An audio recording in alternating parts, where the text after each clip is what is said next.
I think what's happening with Ireland now is it's no longer a surprise, is it, when they do well? They're a side that's made up of excellent first-class cricketers playing county cricket. They have a great passion for the game. There have been 5 successful run chases of 300 or more in World Cup history, and 3 of them have been made by Ireland, who are an associate country. So I think the time's fast coming when we've got to look at the fact that Ireland might be a test country in waiting. But just for now, they're doing really well. As I say, it isn't really a shock anymore when we talk about Ireland winning these games. I think it's disappointing, incredibly, for the West Indies to have got 300 and not defended it. And it's as much about the poor state West Indies cricket is in, but nothing detracted at all from Ireland. Absolutely wonderful win. I didn't stay up for it, unfortunately. I saw the highlights this morning, and it was great to see some of the guys that I know doing well for the Ireland team. You've been at World Cups with the Netherlands and Bangladesh. What mentality do you prepare the associate level players for going into games? That's a very good question. What tends to happen, as you'd identify, and people listening to this will identify with an FA Cup fixture, you get the smaller clubs when they play the bigger clubs, but it's like their payday or their FA Cup final, effectively.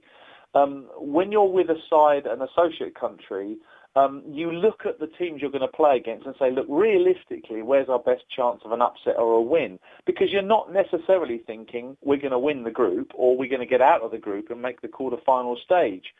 However, as we've just said, Ireland are a strong enough side to cause an upset, and it isn't beyond the realms of possibility. They could actually qualify for the quarter-final. So I think the mindset for the Irish would be, hey, listen, guys, we've started off well. We've chased down these big targets before.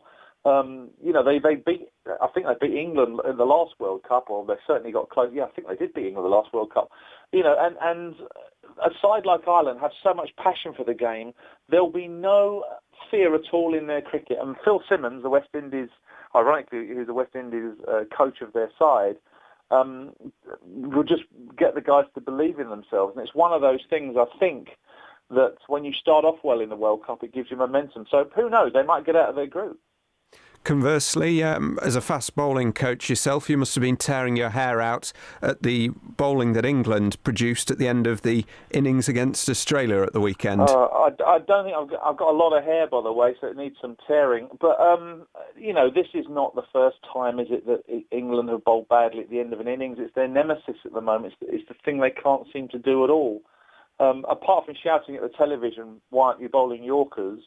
I mean, really, the issue is you have to be able to bowl the ball appropriately for the opposition you're playing against and in the conditions you're bowling on. You've been in that World Cup environment, that long tournament period.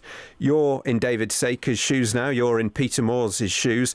What would you be doing if you were an England coach ahead of the New Zealand game? Well, it's been a very difficult run-in for England. They've had 4 years to prepare for it, and they're looking like they haven't used that time very wisely, and that really galls me as an Englishman to say that. However, as you've just posed the question, if I was there now, I'd try and get them very clear of thought. All the bowlers need to have role clarity. What are you doing? What's Broad's job, Anderson's job, Finn's job?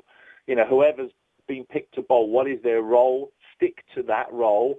Have a plan B and a C in case it goes wrong, but back your bowlers to deliver quality deliveries and just get out and practice the damn things. At the end of the day, you can't experiment in these things. You should know by now what your best game is, and then it's a matter of going out and doing it.